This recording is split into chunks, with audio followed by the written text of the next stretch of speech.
नमस्कार दोस्तों, आपका स्वागत है हिमाचल के सबसे ताज़ा खबरों के साथ। आज हम आपको 30 अक्टूबर 2023 के मुख्य समाचार प्रस्तुत करेंगे।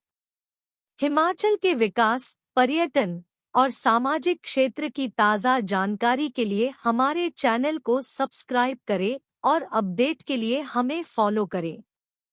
दूसरे दिन बहाल नहीं। किन्नौर का रास्ता नाथपा झूला के पास भूस्खलन से बंद हुआ था नेशनल हाईवे। जिला किन्नौर के नाथपा झूला के पास पहाड़ी से भारी भूस्खलन होने से राष्ट्रीय उच्च मार्ग 5 दूसरे दिन भी बहाल नहीं हुआ। हालांकि एनएच प्राधिकरण ने पहाड़ी से गिरे मलबे को हटाने के लिए मशीन लगाई है, लेकिन मलबा अत्याधिक होने से पहाड़ी से गिरे बड़े बड़े बोल्डर्स को हटाने के लिए 2-3 दिन का समय लग सकता है। पहाड़ी से निरंतर चट्टानों के गिरने का सिलसिला जारी है। गौर रहे कि शुक्रवार देर रात नाथपा बस स्टॉप के समीप अचानक भारी भूस्खलन होने से राष्ट्रीय उच्च मार्ग 5 अवरुद्ध हुआ, जिस कारण यातायात पूरी तरह ठप हो गया है। उपायुक्त किन्नौर तोरुल रवीश ने बताया कि मलबा हटाने का कार्य जारी है। छोटे वाहनों के लिए वैकल्पिक मार्ग वाया पानवी से निचार सड़क मार्ग की मरम्मत की जा रही है। छोटे वाहनों की आवाजाही शुरू की दी गई है। इसके अलावा सेब की पेटियों को पिकअप गाड़ी के माध्यम से वाया निचार भेजा जाएगा व उनके लिए अलग से टाइम टेबल सेट किया जाएगा। यात्रियों की आवाजाही के लिए वांगतू से वाया संजय विद्युत परियोजना होते हुए पुराने पावर हाउस गेट तक वाहनों को भेजा जा रहा है। वहां से यात्री पैदल नाथपा बांध के समीप तक जाकर अपने गंतव्य का वाहन ले सकते हैं।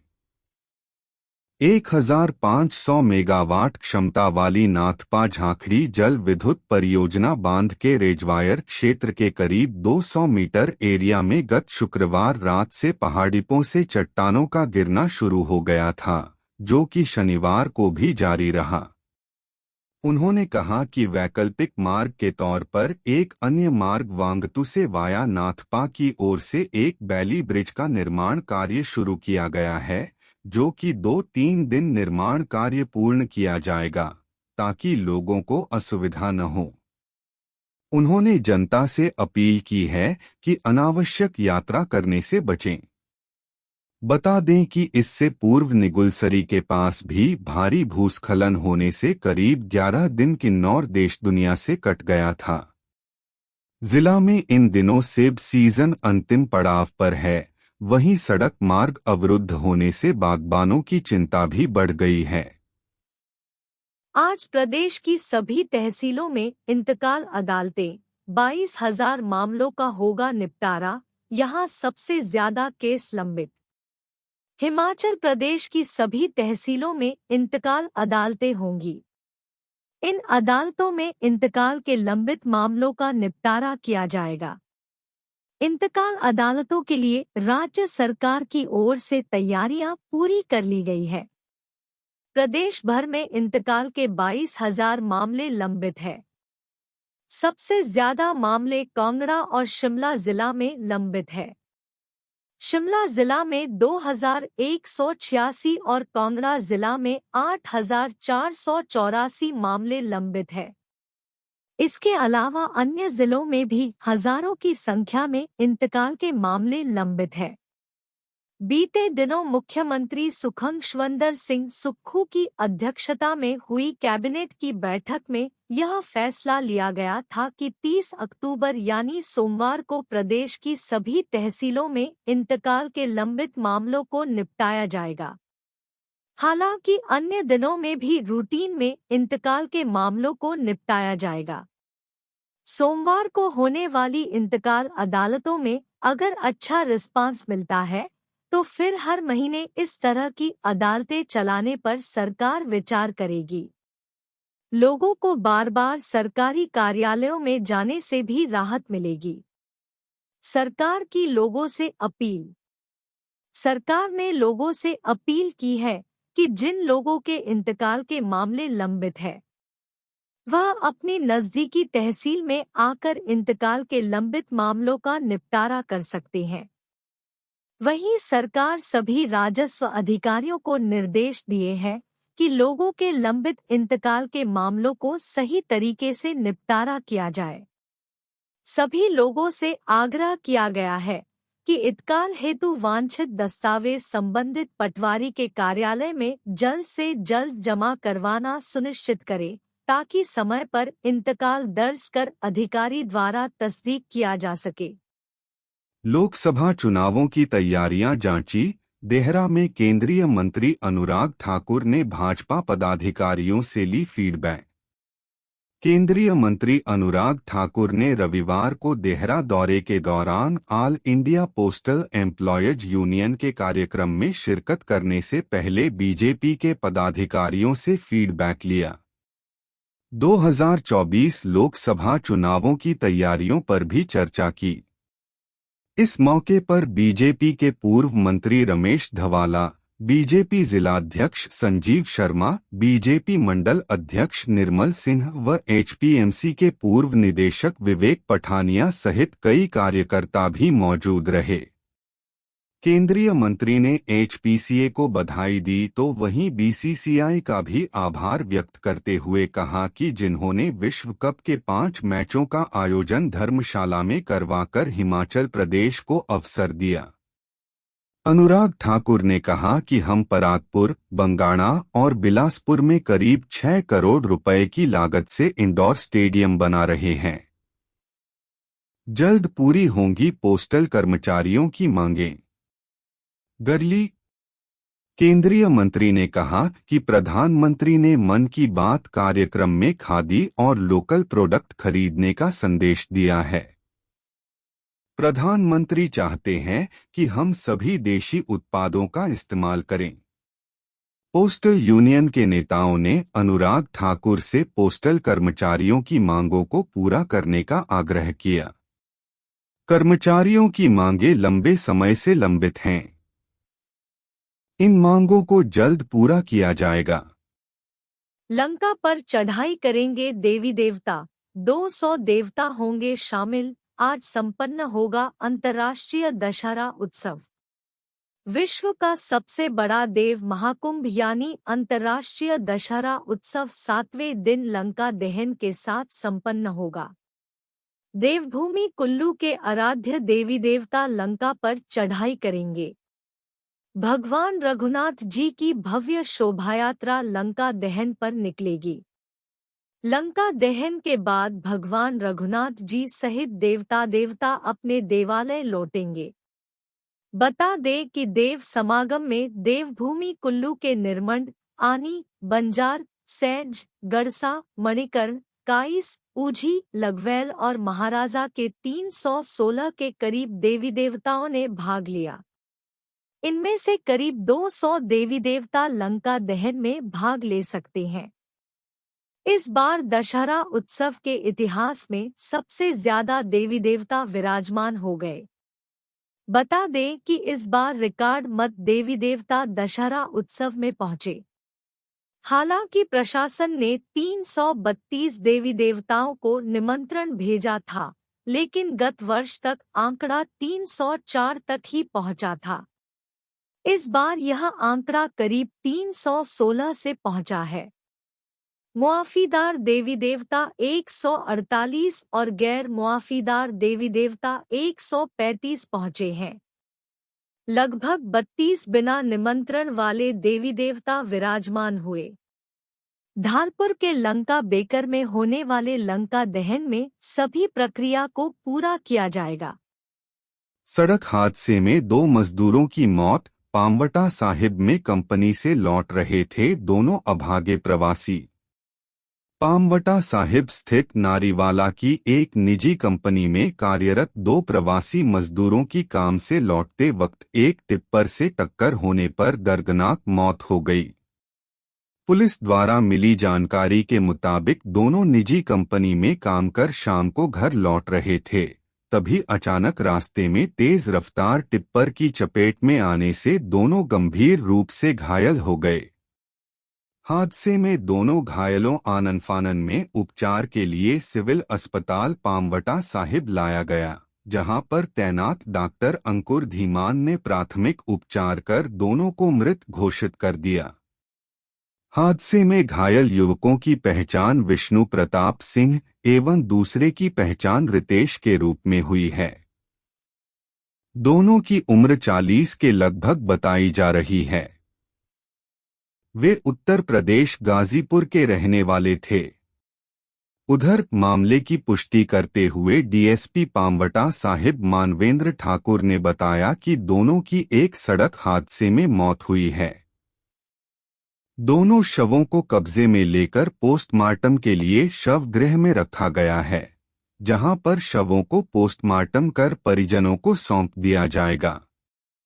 उन्होंने बताया कि हादसे के असली कारणों का पता नहीं चल पाया है। मामला दर्ज कर खोजबीन शुरू कर दी गई है। हिमाचल में पट्टा भोरंज पंचायत सबसे स्वच्छता सर्वेक्षण में सबसे अधिक अंक अर्जित कर राज्य स्तर पर पाया पहला स्थान। स्वच्छता के मामले में हमीरपुर जिला की 2 पंचायतें राज्य स्तर पर पहले स्थान पर रही हैं। दोनों ही पंचायतों ने स्वच्छता सर्वेक्षण में सबसे अधिक अंक अर्जित कर राज्य स्तर पर पहला स्थान प्राप्त किया है। इनमें उपमंडल भोरंज की ही 2 पंचायतें शामिल हैं। उपमंडल भोरंज की ग्राम पंचायत पट्टा तथा ग्राम पंचायत भोरंज को सबसे स्वच्छ आंका गया है। हालांकि दोनों ही अलग अलग वर्ग में प्रदेश स्तर पर स्थान प्राप्त करने में कामयाब हुई है। ग्राम पंचायत पट्टा 2000 से कम जनसंख्या वाली पंचायतों में स्वच्छता के मामले में सबसे बेहतर आंकी गई है। पूरे प्रदेश में सबसे स्वच्छ पंचायत का खिताब अपने नाम करने वाली पट्टा पंचायतों ने हमीरपुर जिला का नाम रोशन किया है। वहीं 5000 से अधिक जनसंख्या वाली प्रदेश की पंचायतों में भोरंज पंचायत सबसे अव्वल रही है। दोनों ही पंचायतों को राज्य स्तर पर प्रथम स्थान प्राप्त करने पर सम्मानित किया जाएगा। हालांकि सम्मान स्वरूप इन्हें क्या मिलेगा यह अभी तक तय नहीं हुआ है। बताया जा रहा है कि नेशनल स्तर का परिणाम आना अभी बाकी है। बता दें कि स्वच्छ सर्वेक्षण ग्रामीण 2023 जो कि स्वच्छ भारत मिशन के तहत संचालित किया जा रहा था, उसमें इन दोनों पंचायतों ने हमीरपुर का नाम चमकाया है।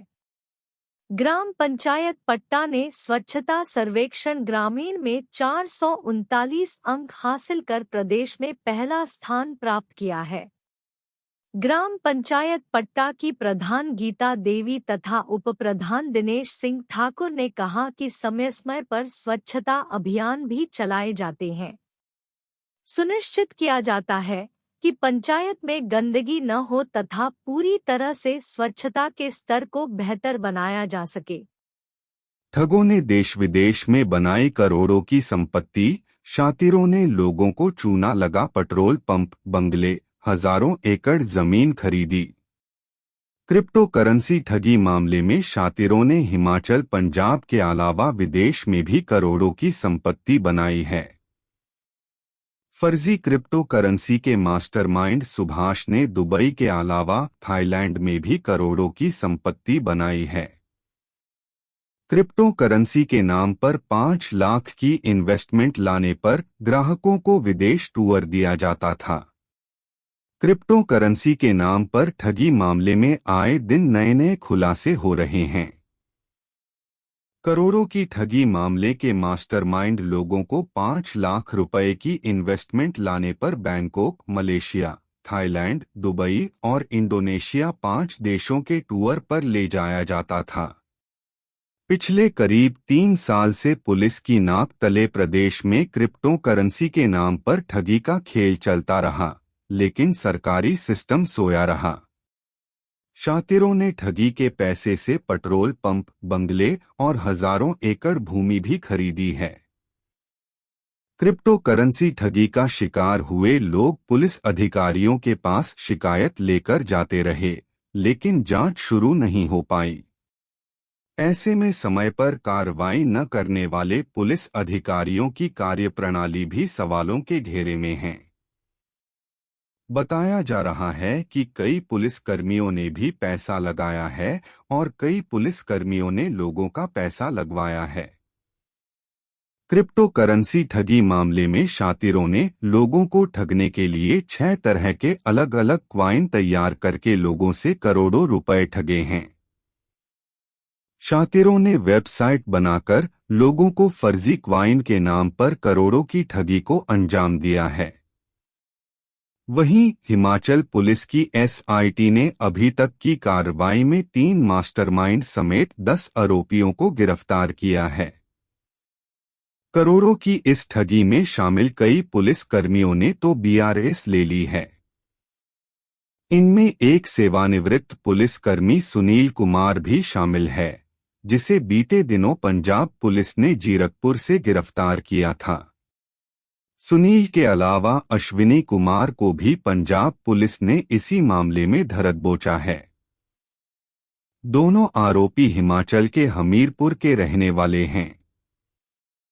आरोपी सेवानिवृत्त पुलिसकर्मी सुनील ने 198 करोड़ की ठगी को अंजाम दिया है, जबकि मुख्य सरगना मंडी का सुभाष देश छोड़कर फरार हो चुका है।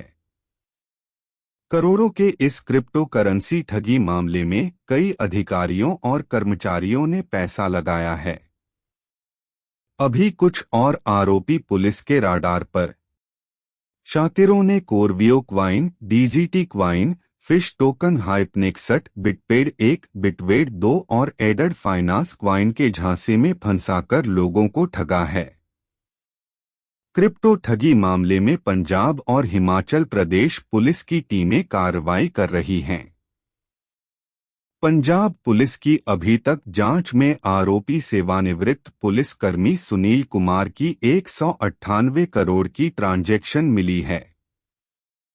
पंजाब पुलिस की जांच के बाद कुछ और आरोपी भी पुलिस की राडार पर हैं। अफसरों पर भी लागू हो फॉर्मल ड्रेस कोड, कर्मचारियों के जीन्स टी शर्ट न पहनने पर छिड़ी बहस। राज्य सचिवालय और तमाम अन्य कर्मचारियों पर जीन्स टी शर्ट और गैर फॉर्मल कपड़े पहनने के सर्कुलर पर बड़ी बहस छिड़ गई है। सचिवालय सेवाएं कर्मचारी संगठन ने इस सर्कुलर में अधिकारियों को भी शामिल करने की बात कही है। साथ ही कर्मचारियों को अतिरिक्त समय देने को कहा है, ताकि वे जीन्स टी शर्ट की जगह फॉर्मल कपड़े खरीद पाएं। सचिवालय सेवाएं कर्मचारी संगठन के प्रधान संजीव शर्मा ने कहा कि उच्च न्यायालय के आदेश पर इस संबंध में सर्कुलर जारी हुआ है। कर्मचारी इस आदेश को मानने के लिए तैयार है, लेकिन यह आदेश एक साथ अधिकारियों पर भी लागू होना चाहिए। दरअसल सामान्य प्रशासन विभाग के प्रधान सचिव भरत खेड़ा ने सर्कुलर जारी किया है। इसमें स्पष्ट किया गया है कि सरकारी अधिकारी और कर्मचारी उपयुक्त, औपचारिक, साफ और स्वच्छ दिखने वाले और सही रंग के कपड़े पहनकर ही सचिवालय आएंगे। सर्कुलर में प्रदेश उच्च न्यायालय के वर्ष 2017 में दिए गए निर्देशों का हवाला दिया है। सचिवालय सेवाएं कर्मचारी संगठन के प्रधान संजीव शर्मा ने बताया कि कर्मचारी इस आदेश पर अमल करने को तैयार है, लेकिन इसे अधिकारियों पर भी लागू किया जाना चाहिए। कर्मचारी अकेले ऐसे आदेशों का पालन नहीं कर पाएंगे। वीसी चयन को सर्च कमेटी की बैठक आज। राज्य सचिवालय में मुख्य सचिव तय करेंगे आवेदन के लिए फॉर्मेट। हिमाचल प्रदेश विश्वविद्यालय शिमला और सरदार पटेल यूनिवर्सिटी मंडी में नए कुलपति नियुक्त करने के लिए बनाई गई सर्च कमेटी की बैठक सोमवार और मंगलवार को राज्य सचिवालय में मुख्य सचिव कार्यालय में होगी। मुख्य सचिव प्रबोध सक्सेना इसकी अध्यक्षता करेंगे। अन्य सदस्यों की नियुक्ति राजभवन ने पहले ही कर रखी है। गौरतलब है कि राज्य में सरकार बदलने के बाद से प्रदेश विश्वविद्यालय शिमला और सरदार पटेल यूनिवर्सिटी मंडी में नए कुलपतियों की नियुक्ति नहीं हो पाई है।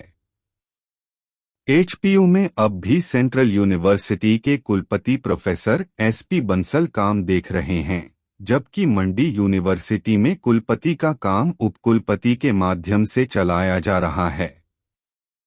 इस चयन के लिए पहले राजभवन ने अपनी सर्च कमेटी बना दी थी, लेकिन फिर राज्य सरकार के आग्रह को स्वीकार करते हुए मुख्य सचिव की अध्यक्षता में अब सर्च कमेटी बनाई गई है। सोमवार और मंगलवार को होने वाली इन बैठकों में कुलपति के चयन के लिए प्रक्रिया को तय किया जाएगा। आवेदन कब से कब तक लेने हैं और इसके लिए फॉर्मेट क्या रहेगा, ये सारी चीजें कमेटी तय करेगी। राजभवन ने 10 अक्टूबर को जारी नोटिफिकेशन में बदलाव करते हुए अब राज्य के मुख्य सचिव प्रबोध सक्सेना को ही सर्च कमेटी का अध्यक्ष बना दिया था। उनके अलावा 2 और मेंबर इस कमेटी में होंगे, जिनमें एक गवर्नर नॉमिनी और एक यूजीसी का मेंबर होगा। राज्यपाल के सचिव सदस्य सचिव के नाते ये बैठकें करवाएंगे। इस तरह से कुल 4 सदस्यों वाली सर्च कमेटी कुलपति के चयन की प्रक्रिया पूरी करवाएंगी। हिमाचल के 10 दर्रों की मिट्टी दिल्ली रवाना। राज्यपाल शिव प्रताप शुक्ल ने रविवार को राजभवन में मेरी माटी मेरा देश अभियान के तहत नेहरू युवा केंद्र तथा भारतीय तिब्बत सीमा बल के संयुक्त तत्वावधान में आयोजित कार्यक्रम की अध्यक्षता की। इस अवसर पर राज्यपाल ने प्रदेश के सभी गांवों, शहरी निकायों तथा आईटीबीपी के जवानों द्वारा प्रदेश के विभिन्न 10 दर्रों से एकत्रित मिट्टी के कलशों को हरी झंडी दिखाकर दिल्ली के लिए रवाना किया। उन्होंने दिल्ली जाने वाले नेहरू युवा केंद्र के स्वयंसेवकों को दिल्ली रवाना करते हुए कहा कि वे हिमाचल प्रदेश के गौरव को बनाए रखने में अपनी भागीदारी सुनिश्चित करें। उन्होंने कहा कि वे याद रखें कि उनका संबंध ऐसे प्रदेश से है जिसे मेजर सोमनाथ की शहादत पर देश के पहले परमवीर चक्र से सम्मानित किया गया था। राज्यपाल ने नेहरू युवा केंद्र के स्वयंसेवकों तथा आईटीबीपी के जवानों को संबोधित करते हुए कहा कि जननी व जन्मभूमि की महत्ता स्वर्ग से भी बढ़कर है। भारत शूरवीरों की धरती है, जहां के हर प्रांत में स्वतंत्रता सेनानी व सेना के जवान हैं, जिन्होंने देश के लिए अपने जीवन का सर्वोच्च बलिदान दिया है। उन्होंने कहा कि प्रधानमंत्री नरेंद्र मोदी द्वारा भारत की आज़ादी के 75 वर्ष पूरा होने पर कार्यान्वित किए गए इस कार्यक्रम से व्यापक जन भागीदारी सुनिश्चित हुई है। प्रधानमंत्री की दूरदर्शी सोच व देश प्रेम की भावना से किए जा रहे प्रयासों की सराहना करते हुए राज्यपाल ने कहा कि यह कार्यक्रम नई युवा पीढ़ी में देशभक्ति व देश सेवा की भावना को सुदृढ़ करने के दृष्टिगत आरंभ किया गया है। राज्यपाल ने कहा कि केंद्र सरकार ने मेरी माटी मेरा देश अभियान गांवों व कस्बों के गुमनाम नायकों व शूरवीरों की स्मृतियों को संजोए रखने के लिए शुरू किया है। इस अभियान से स्वतंत्रता संग्राम में जान न्यौछावर करने वाले ऐसे अनेक शहीदों का योगदान सामने आया है, जिनका नाम उनके गांव वालों ने भी भुला दिया था। अभियान के अंतर्गत युवा स्वयंसेवकों ने अपने गांव और शहीदों के घर से एक चुटकी मिट्टी व पौधे एकत्रित किए हैं। देश भर से मिट्टी के 7,500 कलशों में लाई गई मिट्टी से दिल्ली में अमृत वाटिका का निर्माण होगा। पौधों को शहीद वाटिका में लगाया जाएगा ताकि आने वाली पीढ़ियों को राष्ट्र सेवा में शहीदों के बलिदान से अवगत करवाया जा सके। वहीं निदेशक नेहरू युवा केंद्र ईरा प्रभात ने राज्यपाल का स्वागत किया तथा प्रदेश में नेहरू युवा केंद्र की उपलब्धियों का ब्यौरा दिया। सैनिकों का सम्मान हर वर्ग का कर्तव्य। श्री शुक्ल ने कहा कि देश हित सर्वोपरि है। समाज के प्रत्येक वर्ग का कर्तव्य है कि वह देश की रक्षा में तैनात सैनिकों का सम्मान करे। उन्होंने बर्फीले व कठिन क्षेत्रों में देश की सीमा पर तैनात आईटीबीपी के जवानों द्वारा दी जा रही सेवाओं के लिए उनका आभार प्रकट किया। राज्यपाल ने उपस्थित जनसमूह को भारत को विकसित देश बनाने में अपनी सहभागिता दर्ज करवाने की शपथ भी दिलवाई। घुमारवीं में पड़ोसी ने नाबालिग से किया दुराचार। बिलासपुर के अंतर्गत घुमारवीं क्षेत्र के तहत रिश्ते में भाई पड़ोसी युवक द्वारा नाबालिग के साथ दुष्कर्म का मामला सामने आया है। नाबालिग कुछ माह की गर्भवती भी पाई गई है। गर्भवती नाबालिग ने महिला थाना में अपनी शिकायत दर्ज करवाई है। आरोपी के खिलाफ एफआईआर दर्ज करवाई है। पुलिस ने शिकायत के आधार पर मामला दर्ज कर आगामी कार्रवाई शुरू कर दी है। नाबालिग ने शिकायत में कहा है कि वह सरकारी स्कूल की छात्रा है। उनके घर के पास मुंहबोले रिश्ते में भाई युवक का घर भी है। यह युवक चंडीगढ़ में अपनी पढ़ाई कर रहा है। मार्च माह में युवक घर आया हुआ था। होली के अगले दिन जब वह घर में अकेली थी तो उसे कमरे में बुलाया। इस युवक ने कोई बात करने का बहाना लगाया और वह भी इस युवक के साथ चली गई। इस दौरान इस युवक ने उसके साथ शारीरिक संबंध बनाए। यह युवक उसके साथ संबंध बनाने के बाद वहां से चला गया। इस युवक ने उसे इस बात के बारे में किसी को भी नहीं बताने की जान से मारने की धमकी दी थी। डीएसपी हेडक्वार्टर मदन धीमान ने बताया कि पुलिस ने नाबालिग की शिकायत पर मामला दर्ज कर लिया है। जांच जारी है। हरोली में पकड़ी खैर का लकड़ी, 32 मोर्चे कब्जे में। हरोली के तहत वन विभाग की टीम ने पूबोवाल जोड़ीपा में नाकाबंदी के दौरान खैर के मोर्चों से भरी एक गाड़ी को पकड़ा। नाके पर तैनात टीम को देखकर गाड़ी सवार 3 लोग राजा, वग्गू, रविंद्र मौके से फरार हो गए, लेकिन चालक रमन जोशी निवासी सिंगा को 3 जवानों ने खैर के मोर्चों से भरी गाड़ी के साथ पकड़ लिया और अवैध रूप से लकड़ी ले जाने के आरोप में चारों के खिलाफ पुलिस के मामला दर्ज कर दिया है। रविवार को पुलिस थाना हरोली में अनिल कुमार वन अधिकारी कुगंडक ब्लॉक ने शिकायत दर्ज करवाई कि शनिवार की रात को पूबोवाल जोड़ीपा में वन विभाग की टीम द्वारा नाका लगाया गया था। सुबह करीब 3 बजे पिकअप गाड़ी जगंग की तरफ से आई और गाड़ी को रुकने का इशारा किया गया। अंधेरे का फायदा उठाकर मौके से 3 आदमी भाग गए। गाड़ी को रोककर चेक करने पर गाड़ी में खैर के मोर्चे लोड पाए गए। पुलिस ने शिकायत के आधार पर गाड़ी चालक सहित इन चारों लोगों पर मामला दर्ज कर आगामी जांच शुरू कर दी है।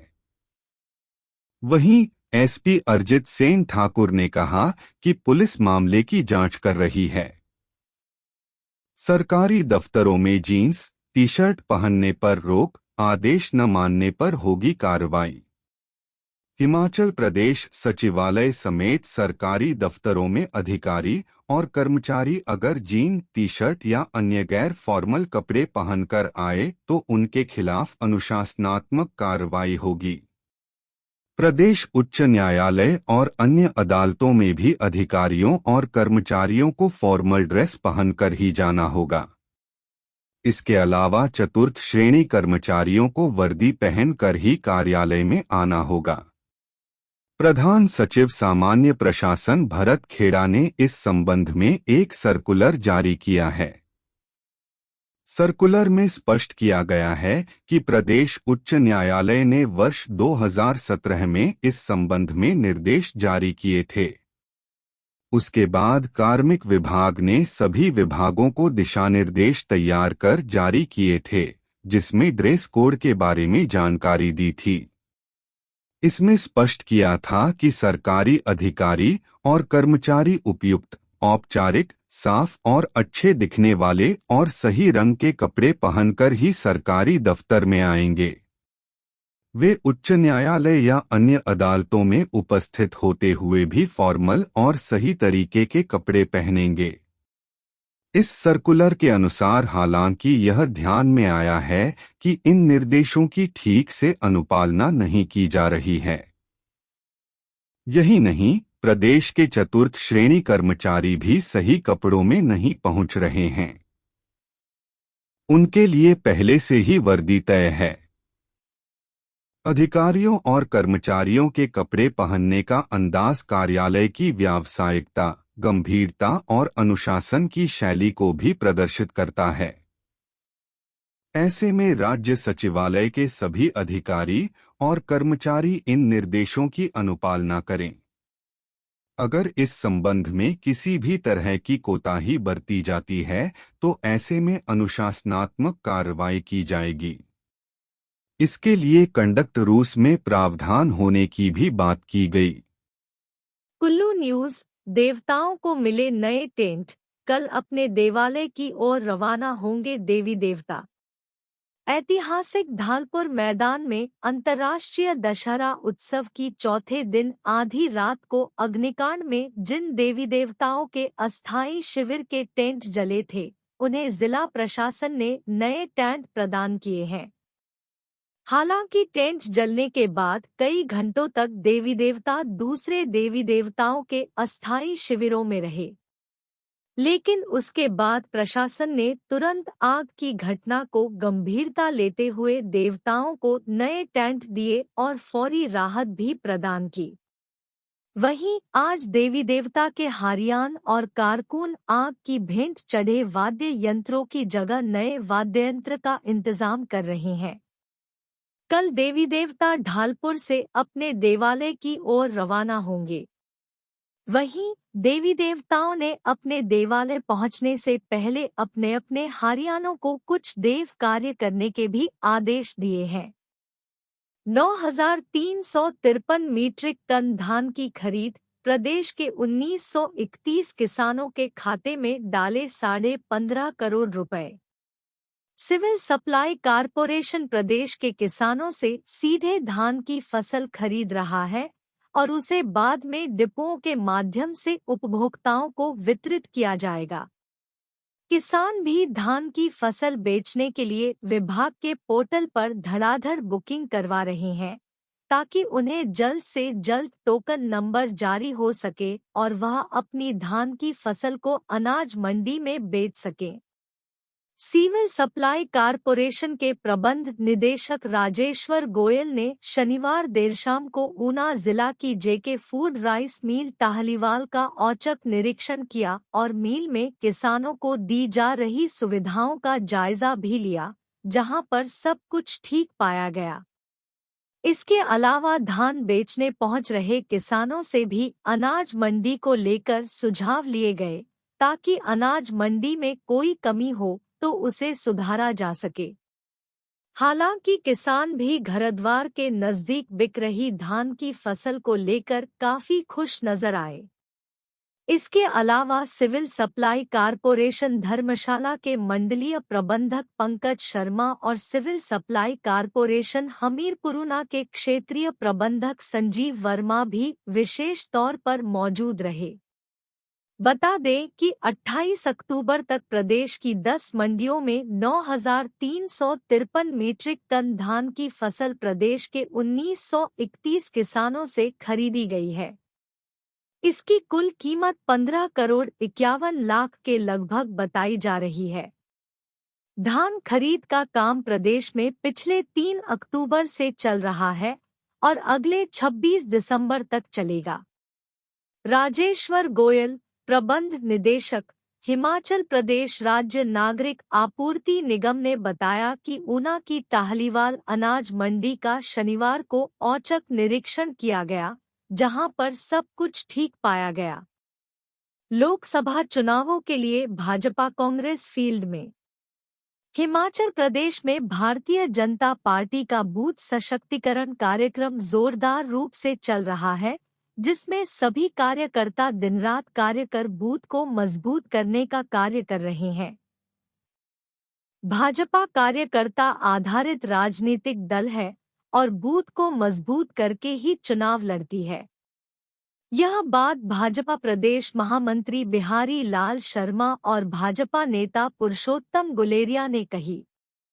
उन्होंने कहा कि पूरे हिमाचल प्रदेश और संपूर्ण देश में बूथ शक्तिकरण अभियान जोर शोर से चल रहा है और सभी बूथों पर भाजपा त्रिदेव समिति एवं पन्ना प्रमुखों का गठन तेज गति से कर रही है।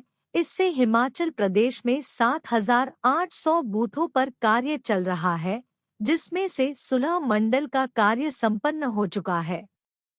उन्होंने कहा कि बूथ को मजबूत करते हुए 2024 के लोकसभा चुनाव में भाजपा चारों सीटों पर जीत हासिल करने जा रही है और मजबूती के साथ एक बार फिर प्रधानमंत्री नरेंद्र मोदी के नेतृत्व में केंद्र में सरकार स्थापित करने जा रही है।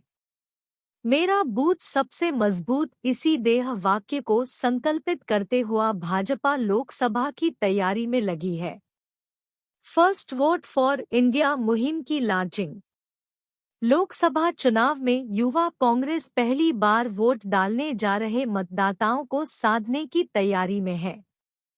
युवा कांग्रेस ने प्रदेशव्यापी मुहिम फर्स्ट वोट फॉर इंडिया को लॉन्च कर दिया है। इस मुहिम के तहत युवा कांग्रेस पदाधिकारी सभी विधानसभा क्षेत्रों में जाकर पहली बार मतदान करने वालों को सूचीबद्ध करेंगे। इसके बाद इन युवाओं की कार्यशालाओं का आयोजन होगा।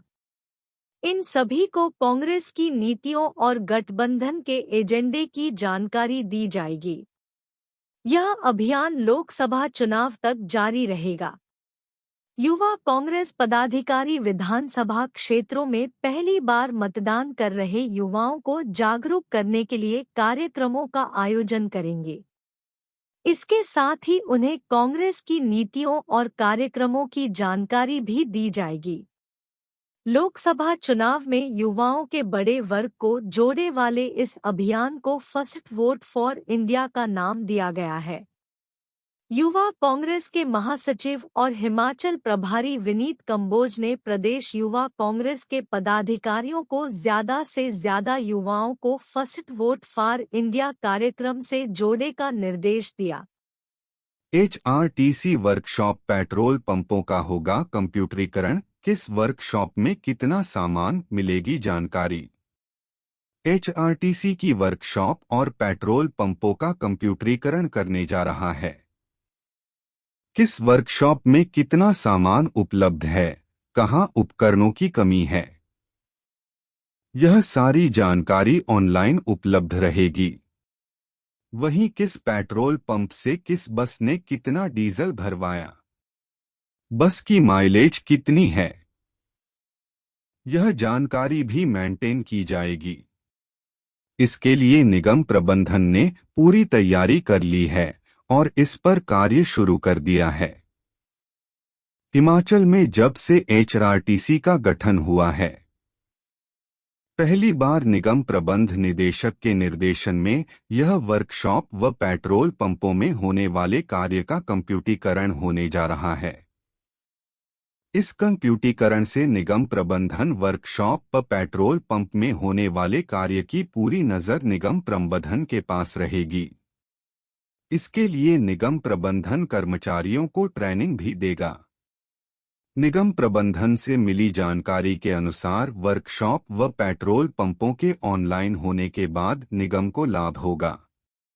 इससे निगम को यह जानकारी रहेगी कि किस यूनिट की वर्कशॉप में कौन कौन से कल पुर्जे हैं, कितने टायर हैं और कितने अन्य उपकरण हैं। ऐसे में यदि एक यूनिट में कोई सामान खत्म हो जाता है और दूसरे यूनिट में वह कलपुर्जे अधिक है, तो एक यूनिट से दूसरी यूनिट में आसानी से भेज सकेंगे और इससे जल्द बसों की रिपेयर हो सकेगी। वहीं निगम प्रबंधन को यूनिट में खत्म हुए कलपुर्जों के लिए अलग से पैसा भी खर्च नहीं करना पड़ेगा। वहीं यह भी जानकारी होगी कि कौन सी बस में कौन सा पुर्जा बार खराब हो रहा है। पेट्रोल पर लगेंगे कंप्यूटर इंटरनेट। पेट्रोल पंपों को ऑनलाइन करने के बाद अब निगम को पेट्रोल व डीजल से संबंधित सभी जानकारी रहेगी। निगम जान सकेगा कि प्रदेश में किस पंप में कितने बजे किस बस व गाड़ी में कितना पेट्रोल व डीजल डाला गया। बस ने कितनी बार पेट्रोल भरवाया, यह भी जानकारी ऑनलाइन रहेगी। वहीं इससे यह भी जानकारी मिल सकेगी कि निगम बसें कितनी माइलेज दे रही है। इसके लिए जिन पेट्रोल पंपों में कंप्यूटर व इंटरनेट की सुविधा नहीं है, वहां निगम कंप्यूटर और इंटरनेट भी लगाएगा। छात्रों के लिए साहित्य सांस्कृतिक आयोजन बेहद जरूरी। जनजातीय क्षेत्र लाहुल उदयपुर स्थित राजकीय महाविद्यालय कुकुमसेरी के कॉन्फ्रेंस हॉल में कुकुमसेरी महाविद्यालय, एकलव्य वरिष्ठ माध्यमिक पाठशाला तथा हिमालय साहित्य, संस्कृति और पर्यावरण मंच शिमला के संयुक्त तत्वावधान में साहित्य, संस्कृति और फिल्म उत्सव का भव्य आयोजन किया गया, जिसमें प्रख्यात लेखक और एक्टिविस्ट और अध्यक्ष हिमालय साहित्य मंच शिमला SR हरनोट ने मुख्य अतिथि के रूप में भाग लिया। लाहुल के SDM केशव राम विशेष अतिथि थे। हरनोट ने दोनों शिक्षण संस्थानों द्वारा छात्रों की प्रस्तुतियों की भरपूर सराहना की और आयोजकों का आभार व्यक्त किया। उन्होंने आग्रह किया कि छात्रों के बौद्धिक विकास के लिए इस तरह के साहित्य और सांस्कृतिक आयोजन प्रति वर्ष किए जाने चाहिए। रत्नेश त्रिपाठी ने लेखक हरनोट के साहित्यिक योगदान के बारे में विस्तार से छात्रों को बताया और उनके सम्मान में उनकी लिखी अंधेरे कविता का खूबसूरत पाठ किया। इतिहास के प्रवक्ता डा सालिक राम यादव ने जहां हरनोट की एक अन्य चर्चित कविता प्रेम का पाठ किया, वहां कई छात्र छात्राओं ने भी उनकी कविताओं के पाठ किए।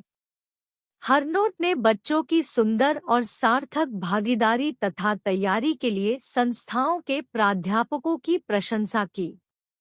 आर्यन हरनोट द्वारा निर्मित और निर्देशित फिल्म कील को भी दिखाया गया, जिसे उन्होंने SR हरनोट की चर्चित कहानी कीले पर बनाया है।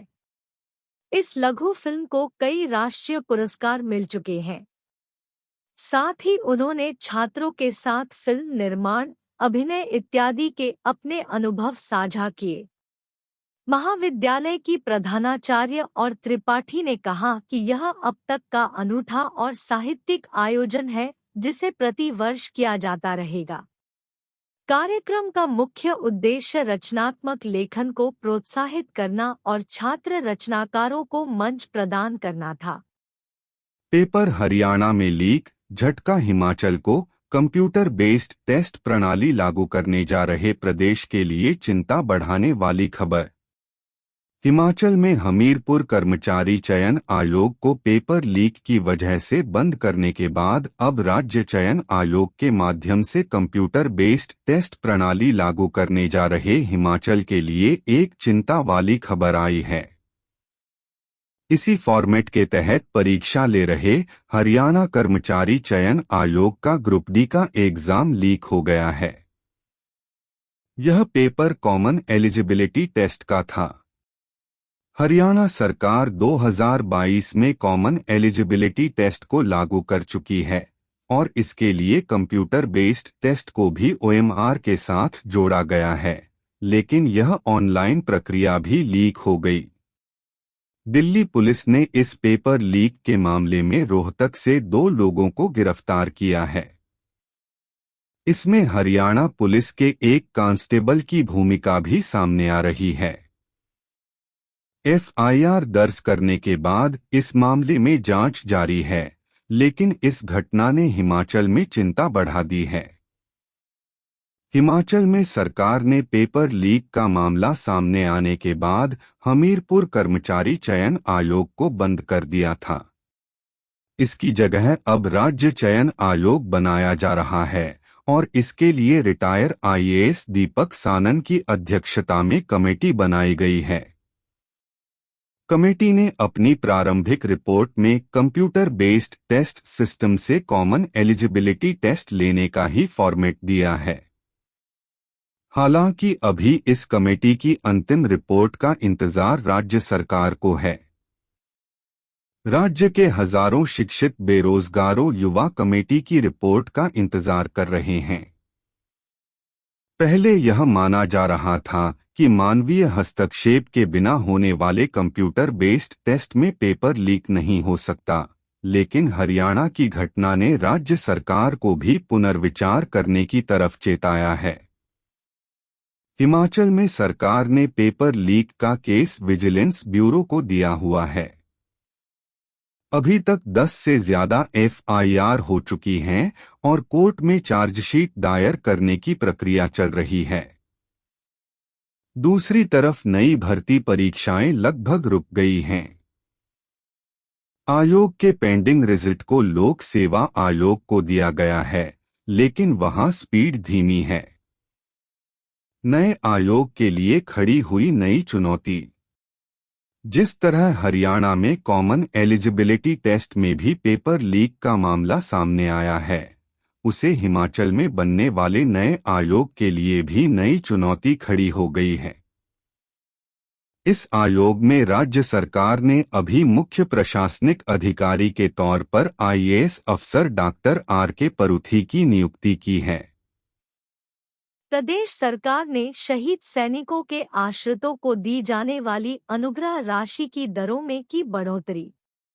हिमाचल प्रदेश को देवभूमि के साथ साथ वीरभूमि भी कहा जाता है। प्रदेश से हजारों युवा देश की सरहदों की रक्षा के लिए सेना में अपनी सेवाएं प्रदान करने के लिए तत्पर रहते हैं। वीर सैनिकों एवं उनके आश्रितों के कल्याण के लिए प्रदेश सरकार द्वारा अनेक योजनाएं संचालित की जा रही है। वर्तमान प्रदेश सरकार ने युद्ध अथवा सैन्य ऑपरेशन के समय हुए शहीद या दिव्यांग सैनिकों के आश्रितों को दी जाने वाली अनुग्रह राशि की दरों में सम्मानजनक वृद्धि की है। युद्ध या युद्ध जैसी परिस्थितियों में शहीद सैनिक, जिनमें सशस्त्र सेना व अर्धसैनिक बलों के जवान शामिल हैं, उन्हें पूर्व में प्रदत्त 20 लाख रुपए की अनुग्रह राशि को बढ़ाकर 30 लाख रुपए किया गया है। इसी प्रकार बीमारी या किन्हीं अन्य कारणों से मृत्यु की स्थिति में सैनिक के आश्रितों को प्रदत्त अनुग्रह राशि को 5 लाख रुपए से बढ़ाकर 7.50 लाख रुपए किया गया है। करीब 50% या इससे अधिक दिव्यांगता वाले सैनिक जो इस कारण सेवानिवृत्त हुए हो, उन्हें दी जाने वाली अनुग्रह राशि को 2.50 लाख रुपए से बढ़ाकर 3.75 लाख रुपए किया गया है। इसके अलावा 50% से कम की दिव्यांगता वाले सैनिक जो इन्हीं कारणों से सेवानिवृत्त हुए हो, उन्हें पूर्व में प्रदत्त 1 लाख रुपए की अनुग्रह राशि को बढ़ाकर 1.50 लाख रुपए किया गया है। वर्तमान प्रदेश सरकार द्वारा वित्त वर्ष 2023 से 24 के दौरान अभी तक 22 लाभार्थियों को 2 करोड़ 22 लाख रुपए की अनुग्रह राशि वितरित की गई है। प्रदेश सरकार विभिन्न शौर्य पुरस्कारों से सम्मानित भूतपूर्व सैनिकों को उनकी बहादुरी के सम्मान में नकद पुरस्कार, वार्षिकी व भूमि की एवज में नकद राशि प्रदान करती है।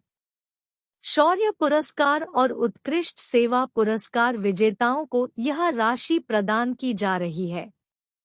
वर्तमान प्रदेश सरकार द्वारा अभी तक 365 लाभार्थियों को 73,93,975 रुपए की राशि वितरित की गई है। पूर्व सैनिकों के पुनरुत्थान व पुनर्वास के लिए भी विशेष निधि के तहत विभिन्न योजनाएं संचालित की जा रही है। पूर्व सैनिकों एवं उनके बच्चों को विशेष निधि के अंतर्गत विभिन्न छात्रवृत्तियां प्रदान की जा रही है। इसके लिए वार्षिक आय की अधिकतम सीमा 7 लाख रुपए निर्धारित की गई है। यह छात्रवृत्तियां स्नातकोत्तर पाठ्यक्रम, बहुतकनीकी व कृषि विश्वविद्यालय, मेडिकल व इंजीनियरिंग तथा आयुर्वेद जैसे व्यावसायिक पाठ्यक्रम सहित आईटीआई व अन्य ऐसे ही पाठ्यक्रमों के लिए प्रदान की जाती है।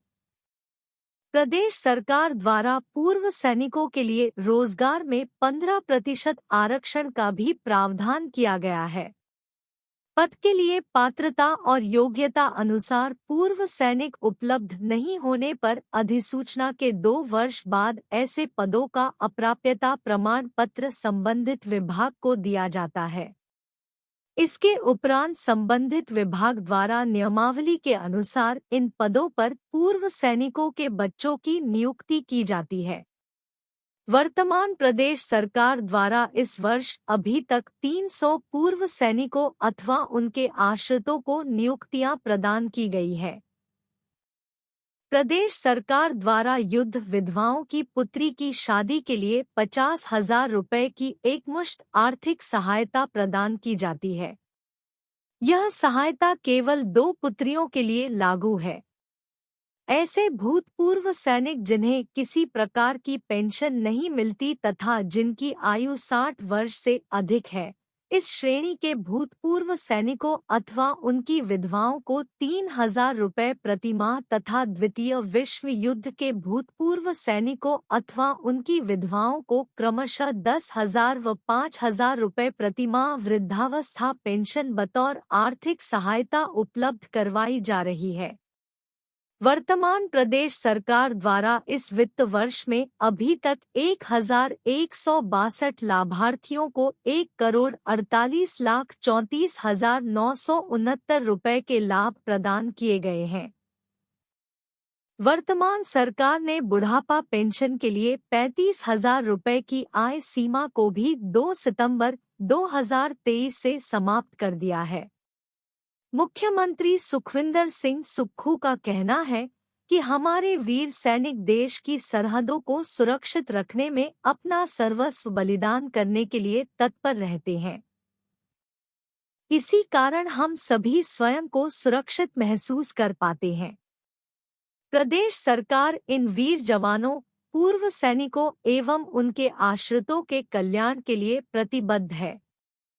हमारी सरकार ने पूर्व सैनिकों के लिए आरक्षित 15% पदों को प्राथमिकता के आधार पर भरने का प्रावधान अपने प्रथम बजट में ही किया है। हम अपने राज्य के विकास में योगदान देने में गर्व महसूस करते हैं और हमें उम्मीद है कि आने वाले दिनों में हमें और भी अच्छी खबरें मिलेंगी। इन खबरों को अधिक लोगों तक पहुंचाने के लिए कृपया हमारा कंटेंट साझा करें, हमारे चैनल को सब्सक्राइब करें और अपडेट के लिए हमें फॉलो करें। इसके अलावा बेझिझक अपने विचार कमेंट्स में साझा करें। आपका सहयोग हमें और भी बेहतर काम करने में मदद करेगा। धन्यवाद।